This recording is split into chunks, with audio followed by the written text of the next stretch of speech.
Back in the days when newspapers ran the headlines, Cartoon Network and Nickelodeon took a gamble on 14 different animated shows. Some became classics, while some deserve to be lost in the sands of time. Today, I am watching and, more importantly, ranking all of the What a Cartoon shorts that made the jump from short all the way to series. And add a little extra icing on the cake, because who doesn't like more frosting? I will be adding and ranking shorts that made it to full series from 3 other anthology cartoon series. Seriously, here's the shows. I'm pulling in more shorts from shows like Oh Yeah Cartoons from Nickelodeon, Random Cartoons, and Big Pick Weekend from Cartoon Network. So sit back, relax, and enjoy as we take a look at all of the shorts turned series and get absolutely ranked. Le who, the her. Imagine my joy when one of my least favorite shows made it to the worst position in this ranking. I still don't know who these people are. One is from New York, another one looks like they live here. Lou is just a person, maybe, but also doesn't know what a taxi is or a car, so maybe she's from the island. I honestly have no idea. Og seems to be a genius island boy. I'm an island boy. Possibly with just full ass out on display. Did we need that, Cartoon Network? I didn't. It still makes me uncomfortable. Also, the show's called Mike, Lou, and Og. Take a look at the 3 main characters. One's a boy with no shirt. 2 look like women. So which one is Mike?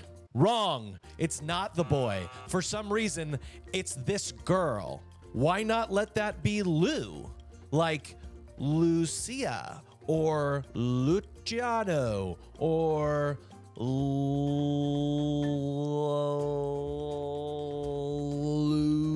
2 hours later. I got nothing. Have you ever met a woman named Mike? I've already got too many problems with this short. They're trying to build a car and they keep getting it wrong because they live on an island. This feels like some real old person humor, like Gilligan's Island or Lost. Basically, the whole short is them talking about how hot the island is, like over and over again, while they try to make a car to take them to the beach, which why wouldn't they already be close to the beach because they live on this deserted island? Why isn't it walkable? Too hot. I don't know, there's no villain in this, there's no real problem to solve, and that would all be fine if the characters were interesting and likable. But that's just not the case. This short wasn't short enough for me, and I am so happy to be leaving it. Bite my shiny metal. Whatever happened to Robot Jones is a question that needs never to be asked ever again. They really pushed this one on me as a kid. Like, the network ran ads for it all the time. Your mission, watch Whatever Happened to Robot Jones. But honestly, it always just looks so sad and old-timey. Happy to report that upon revisiting, it is still both sad and old-timey. Robot Jones is sent on a mission to collect data about middle school children for some very uncomfortable reason. It just doesn't sit well with me. He doesn't want to do it, but he does it anyway. It's basically like a fish out of water story where a robot doesn't know how to do things like get on the school bus, or he doesn't know that he shouldn't know all the math answers and gets in trouble for that. There's just not much to say here. It feels like a good idea for a short, but I can't believe they thought this was enough to hold an entire series. And who is this for? There's kids in this middle school wearing Oingo Boingo hats. This came out in the late 90s, by the way. The principal is named Madman and has a tiny little 1940s mustache, to put it kindly. And basically our main character just gets tortured and bullied the entire time, up until the point where he's fed up with it and has such a huge freak out and shoots fire out of his eyes that all of the teachers and the students run for their lives. I don't know, maybe it's just because it's 2025, but that's just not a good look anymore. In a really scary part, he decides that no humans are good until he meets a girl who has a robotic leg. He then immediately falls in love and decides humans We have a lot more to learn from them, don't we? No, wrong. Humans suck. And so does this short. Randall, there is a cow outside. Ugh, this one was a bummer. Growing up, I enjoyed Cow and Chicken, but I'm sad to say it doesn't hold up very well at all. In this short, weird premise for kids. The whole episode is about smoking cigarettes. Nice. So Chicken smokes legit actual cigarettes, which is weird for a chicken and also weird for a kid's show. Oh, and also the devil is in this. What are we doing? The devil decides he's gonna kidnap Cow and Chicken for some reason not specified. Oh, and also he's meeting them for the first time because he didn't even know who they were because he was like, the cow seems too heavy, but I'll take the chicken. Only one problem, he's got to get Chicken to do something bad so that he can take him to hell. This is for real. But he can't just kidnap Chicken unless Chicken does something bad, so he goes up to Earth and offers Chicken cigarettes in order to take him down to hell. Which, theologically speaking, as a boy who grew up in church, I think that checks out. We actually watched this cartoon character smoke a gigantic cigarette, which feels wild for a show that aired not that long ago. Oh, and at some point, Cow just flippantly says, "Mom says stay away from big naked guys." I mean, yeah, yes to that, but did it need to be said at all? So Chicken goes to hell, and it's up to Cow to save him as Super Cow. Also, most of this short takes place in actual hell, which is wild, but also kind of fun. I liked it. Sadly, in this short, we're not ever really given a reason to care about Cow and Chicken, and honestly, all the jokes are mostly just like gross out humor. Gross out humor. Gross out. I just have to keep saying it to fill up the space because there's so many examples of gross out humor. Happy to leave this one in my memories. Am I dead? Of course I die doom scrolling, man. The Grim Adventures of Billy and Mandy and Evil Con Carne might be the longest name on this list, which is great because it also felt like the longest short I've ever watched in my life. So Billy is an idiot and Mandy is a nightmare. Got it.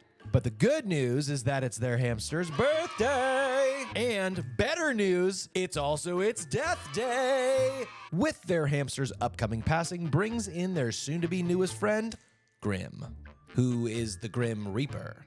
You probably already figured that out. It's right there in the name. The kids are not freaked out at all that actual living death is standing in their bedroom as the power dynamic starts to get dicey between Mandy and Grim, while Billy does his part by being dumb over and over and over again. Mandy challenges Grim to a game where if she wins, they get to keep their hamster. And for some reason, Grim also throws in that he will be their best friend if that happens. I don't know why he would just throw that in, but how else are they gonna be mandatory best friends later on? So I think we get maybe teleported to hell. We're back, baby! And Grim picks Limbo for them to lose at. But apparently Mandy has trained her hamster to attack on command. And that's exactly what he's gonna do, causing Grim to knock over the pole and lose the game of Limbo. Oh, I just got it. Limbo because they're in hell. That's kind of cute, but it still doesn't save it. Of course, he's now their new best friend, and that's how the rest of the show will go. Nothing really to say here.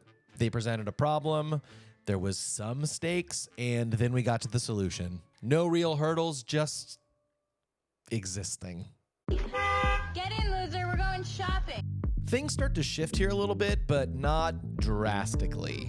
In this one, a neighborhood kid's baseball breaks through the terrifying home of our local mad scientist and her robot daughter, I guess? She's kind of a combination of Iron Man and Rapunzel. In fact, that's exactly what she is, so you're going to hear a lot of that. A robot designed to quietly save the world and then immediately return to her room. I can get behind that. I already did it for Iron Man and Rapunzel. But of course, XJ9 wants to be a real kid and changes her name to Jenny. Those same baseball playing boys take her out into the real world for her Rapunzel montage moment before a giant asteroid comes hurtling down to Earth. But no worries, XJ9 is gonna handle it, Tony Stark style, by blowing it up into smaller pieces still hurtling towards the Earth, but then she stops the problem she created, just like Iron Man. Her mom gets really mad that she disobeyed her, but then like literally 2 seconds later, the mom's like, She should be able to live a life. Okay, the end. Not the worst, but not the best. Game begin. I like the way this one started out, a cool blend of 2D animation before the 3D animation kicks in. Full disclosure, I've got a soft spot for this show. It's never been good, but I really like the way it looks. I also always like things set in like diners or convenience stores, like the Inconveniencing from Gravity Falls, or Clerks, or Yoga Hosers. Big fan of those settings. Fanboy and Chum Chum show up to their local convenience store for their legendary Frosty Freezy Freeze. Somehow through an unnecessary combination of ingredients, an ice monster is created and keeps them from getting their delicious drink. Actually, I guess they got the drink, but it happened off screen. So like the thing that they set out to do, we didn't get to see them do it, but they did it. They did do it. And also, the ice monster's legs are now suddenly frozen to the ground, and only the drink that they couldn't get because of him is now the solution to the problem that he himself created. Let's not think about it too much. It's like that Strangler episode of SpongeBob where all the Strangler wants to do is get SpongeBob alone, but SpongeBob like runs him through a whole series of things that he has to do before that, and then he just freaks out. It's basically that. Go watch that. You will like that better. Ultimately, the monster finally gets mad enough to melt, and that's how we wrap the whole thing. Much like the actual series, I love the look of this short, but the execution was meh. Mommy? I'm a mom. Mamacita. No, I'm a mommy. Keep in mind that some of these shorts are like 30 years old, so the video quality on some of these, it's not 4K. It's okay. At best. We meet the world's sexiest man at the zoo. Good start. Johnny Bravo has the best hair in the game. I am sorry, Jimmy Neutron. And I unironically thought Johnny was cool as a kid. Truly. It's pretty clear now that he's just an idiot and worse, a womanizing creep. But to be fair, it never works out for him. So at least maybe we're learning a lesson here. A gorilla gets loose from the zoo and Johnny is gonna find it so he can get the lady. Hilarity ensues. Johnny finds the gorilla but doesn't realize it. It's basically like the Strangler episode of SpongeBob. Why haven't you watched? Go watch it. This one felt the most like the show and older cartoons from before it. A simple problem with a solution where your main character gets the runaround the whole time until the problem gets solved outside of his hands. And that's exactly what happened when the zookeeper finds the gorilla standing right next to Johnny and walks him away. But good news, he also didn't get the girl, which I actually truly mean good news, because we're trying to learn here. But it was fun, it was cute, it was quick, and we definitely met the Johnny Bravo of the whole series right here in the short, and that is tricky to do. I hated this show growing up.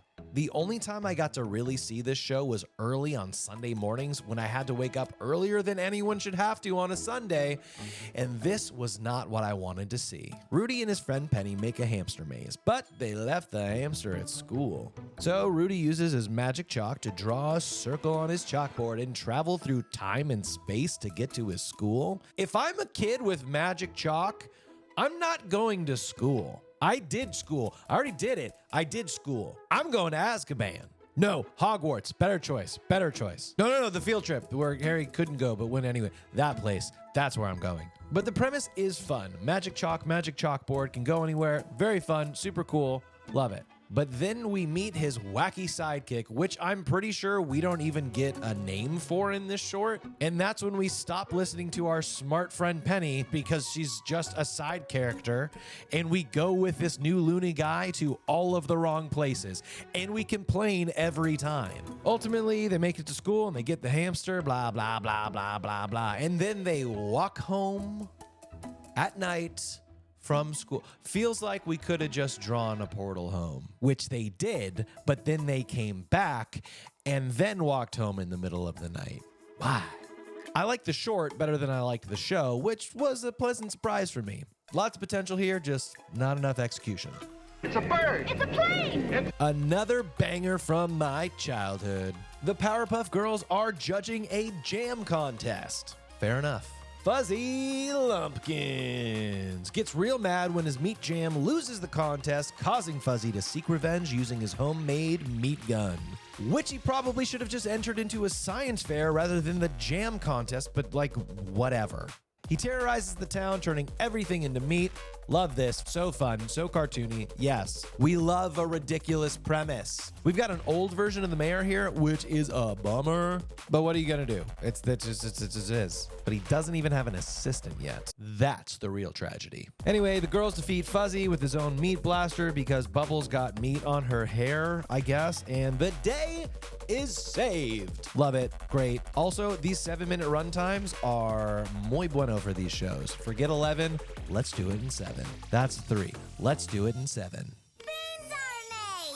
First wish of the day. Timmy's parents go out, leaving him with evil babysitter Vicky, who threatens to blackmail him with lies unless he does a bunch of chores. Boring, boring setup. Boring, boring setup. But boom, Cosmo and Wanda pop out of a magic 8-ball, and we are off to the races, baby. Timmy proceeds to torture Vicky, which I think is against the rules, right? Vicky gets tortured not just by Timmy, but by Cosmo and Wanda, clearly interacting and seeing both of these fairies, even though 60 seconds earlier, they told them it was against the rules and they'd have to go away forever if they're ever discovered. Continuity, baby. Well, don't worry, because it turns out it was all a dream. Part of a dream. All of it, some of it was a dream, unclear. But still, this short still shows you enough of what the show could and will ultimately be that I think it serves as a pretty decent backdoor pilot. Would you do it for a Scooby snack? Chances are you already know that I have an affinity for this purple little dog. I already covered a lot of this in my last video, so if you want to deep dive into the short, check that out. Go check that out. There it is. We meet Muriel, Eustace, and Courage in the middle of nowhere where a giant UFO drops off a space chicken.